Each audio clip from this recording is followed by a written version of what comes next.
Hello दोस्तों, आप सभी को हमारे YouTube चैनल पर स्वागत है। वीडियो अच्छा लगे तो लाइक और सब्सक्राइब करना ना भूलें। रात के 12 बज रहे थे, लेकिन 21 साल के हरीश की आंखों से नींद कोसों दूर थी। वो इधर उधर करवटें बदल रहा था और काम्या के बारे में सोच रहा था। फिर उसने अपना मोबाइल निकाला और मोबाइल की गैलरी में काम्या की तस्वीर को जूम करके देखने लगा। जैसे जैसे काम्या की तस्वीर बड़ी और नजदीक होती जा रही थी, उसकी सांसें तेज हो रही थी और दिल की धड़कन भी बढ़ रही थी। उफ, कोई इतना खूबसूरत कैसे हो सकता है? ऐसा लगता है कि ईश्वर ने टाइम निकालकर इन्हें बनाया है। काश ये हमेशा के लिए मेरी हो जाए। काम्या के बारे में सोचते हुए हरीश को कब नींद आ गई, उसे पता ही नहीं चला।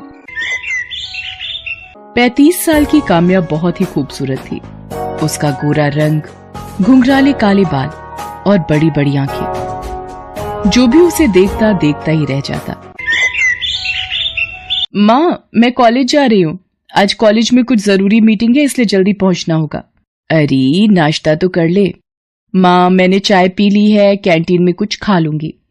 काम्या अपनी माँ के साथ दिल्ली में रहती है। काम्या ने अब तक शादी नहीं की थी। वो दिल्ली के ही एक कॉलेज में इकोनॉमिक्स की प्रोफेसर थी। अपने सब्जेक्ट में वो बहुत ही माहिर थी, इसलिए कॉलेज के प्रोफेसर के साथ साथ स्टूडेंट्स भी उसे बहुत मानते थे। काम्या आज भी अपने स्टूडेंट्स की क्लास ले रही थी। उन्हीं स्टूडेंट्स में हरीश भी था, जो उसे घूर घूर कर देख रहा था और मन ही मन उनके बारे में कुछ सोच रहा था। इकोनॉमिक्स जैसे बोरिंग सब्जेक्ट्स को भी काम्या मैम कितना इंटरेस्टिंग बना देती हैं। ये खुद भी तो इतनी इंटरेस्टिंग है कि इनसे पीछा छुड़ाना मुश्किल हो जाता है। हरीश काम्या मैम के ख्यालों में खोया हुआ था। तभी काम्या ने उससे एक सवाल पूछा। अब हरीश का ध्यान उनकी पढ़ाई पर रहता तब तो वो जवाब देता। उसका ध्यान तो काम्या मैम पर था। हरीश, क्या बात है? तुम्हारा ध्यान कहाँ रहता है? मैं जब भी तुमसे कोई सवाल पूछती हूँ तुम इधर उधर देखने लगते हो। वो मैम, मैं इधर उधर नहीं देख रहा था, मैं तो आपको ही देख रहा था। आपसे नजर हटती कहाँ है मैम? उसके ऐसा कहते ही पूरी क्लास हंस पड़ी। हरीश, ये तुम क्या कह रहे हो? मैम की डांट सुनते ही हरीश को अपनी गलती का एहसास हुआ और उसने अपनी बात को बदलते हुए कहा, सॉरी मैम, मेरा मतलब वो नहीं था। मैं तो ये कहना चाह रहा था कि आप इतना अच्छा पढ़ाती हैं कि कोई कहीं और कैसे ध्यान दे सकता है। अच्छा ठीक है, तो फिर मेरे सवाल का जवाब दो। उसी दिन की बात है। लंच का समय खत्म हो गया था। हरीश स्टाफ रूम के बाहर काम्या मैम का ही इंतजार कर रहा था। जैसे ही मैम स्टाफ रूम से निकलकर दूसरे क्लास की ओर बढ़ी, पीछे से हरीश ने उन्हें टोकते हुए कहा, एक्सक्यूज मी मैम। हरीश, तुम यहाँ? तुम्हें तो अपनी क्लास में होना चाहिए। मैम, वो मुझे आपसे कुछ बात करनी थी। मुझसे? हाँ बोलो, क्या बात है? उसके बाद हरीश ने डरते डरते धीमे से काम्या मैम से कहा, मैम, मैं आपसे ट्यूशन पढ़ना चाहता हूँ। ट्यूशन? पर मैं तो ट्यूशन नहीं पढ़ाती। तुम्हें कोई भी प्रॉब्लम है तो तुम मुझसे यहीं पूछ लो, मैं उसका सोल्यूशन दे दूंगी। सॉरी मैम, लेकिन यहाँ इतने सारे स्टूडेंट्स होते हैं कि मैं पूछ ही नहीं पाता, और कभी कभी तो लगता है कि कहीं मेरे किसी क्वेश्चन पर वो हंस ना दें। अरे ये क्या बात हुई? क्वेश्चन पूछने पर कोई क्यों हंसेगा? जितनी मर्जी है और सब्जेक्ट से रिलेटेड जो भी सवाल है तुम पूछो। एक बार नहीं, बार बार पूछो, लेकिन ट्यूशन के लिए मुझसे मत कहो। लेकिन हरीश अपनी जिद पर अड़ा रहा और काम्या को इमोशनली ब्लैकमेल करने लगा। मैम, मेरा इकोनॉमिक्स बहुत ही कमजोर है। मुझे लगता है कि मैं इसमें फेल हो जाऊंगा। अगर मैं फेल हो गया तो पूरे कॉलेज और घर वालों के सामने मेरी नाक कट जाएगी। मैम, मेरे पापा किसान हैं। बहुत ही मेहनत से वो मुझे और मेरी बहन को कॉलेज में पढ़ा रहे हैं। उन्हें हम दोनों से बहुत सारी उम्मीदें हैं। अगर मैं फेल हो गया तो वो टूट जाएंगे मैम। ये कहते हुए हरीश रोने लगा। हालांकि उसके आंसू घड़ियाली थे और वो किसी तरह काम्या के घर जाना चाहता था, ताकि वो काम्या मैम के साथ अकेले में कुछ समय बिता सके, उन्हें देख सके, उन्हें महसूस कर सके और एक दिन अपने दिल की बात उनसे कह सके। लेकिन काम्या को इस बात का कहाँ पता था। उसके लिए तो हरीश भी बाकी स्टूडेंट्स की तरह ही था। आखिरकार काम्या ने उसे 1 घंटे घर पर ट्यूशन देने की बात कही। साथ ही ये भी कहा कि हरीश, तुम ये बात किसी और स्टूडेंट को मत बताना कि मैं तुम्हें ट्यूशन दे रही हूँ, क्योंकि मैं पर्सनली ट्यूशन के बहुत ही खिलाफ हूँ। भला ये बात हरीश किसी को क्यों बताता। हरीश अगले दिन से काम्या मैम के घर ट्यूशन पढ़ने जाने लगा। हरीश को काम्या के घर जाते हुए 1 हफ्ते हो गए थे। एक दिन काम्या उसे पढ़ा रही थी और वो हमेशा की तरह पढ़ाई से ज्यादा उनकी खूबसूरती में खोया हुआ था। मैम, बुरा ना माने तो आपसे एक बात कहूँ? हाँ बोलो। मैम, आप गलत प्रोफेशन में हैं। क्या मतलब गलत प्रोफेशन में हो? तुम्हारे हिसाब से मुझे किस प्रोफेशन में होना चाहिए था? मैम आप इतनी खूबसूरत हैं कि आपको तो हीरोइन होना चाहिए था। कसम से, फैंस की लाइन लगी होती है आपके घर के बाहर, और उन फैंस में मैं सबसे आगे होता।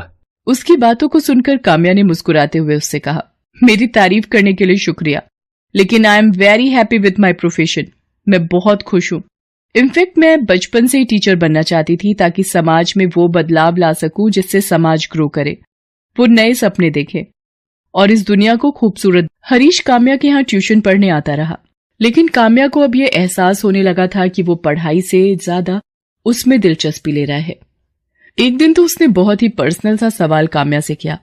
आपकी थिंकिंग आपकी ही तरह खूबसूरत है मैम।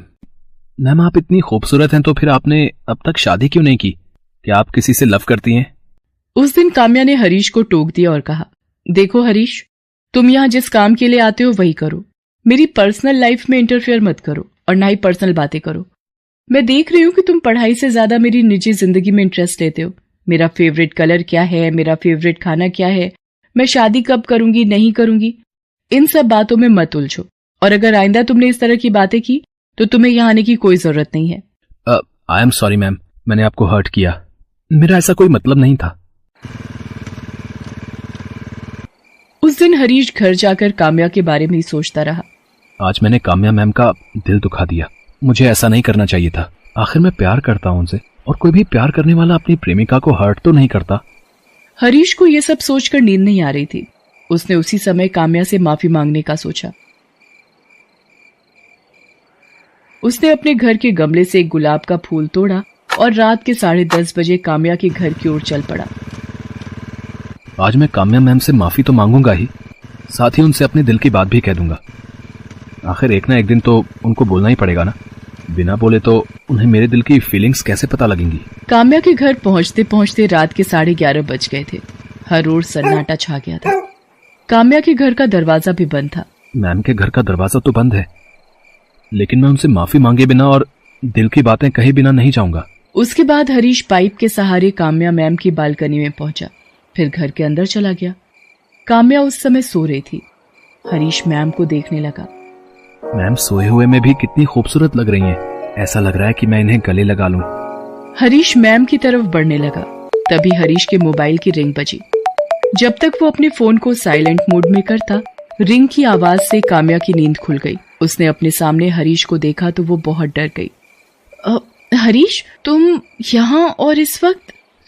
तुम अंदर कैसे आए? मैम मैं आपसे माफी मांगने आया हूँ। माफी किस बात की? मैम मैं आपसे पर्सनल सवाल अब कभी नहीं करूंगा। ये कहने के लिए तुम इतनी रात को और इस तरह मेरे घर आए हो? ये कहकर हरीश ने गुलाब का फूल काम्या की ओर बढ़ाते हुए कहा, आई लव यू मैम। मैं आपसे बहुत प्यार करता हूँ। मैं आपके बिना नहीं रह सकता।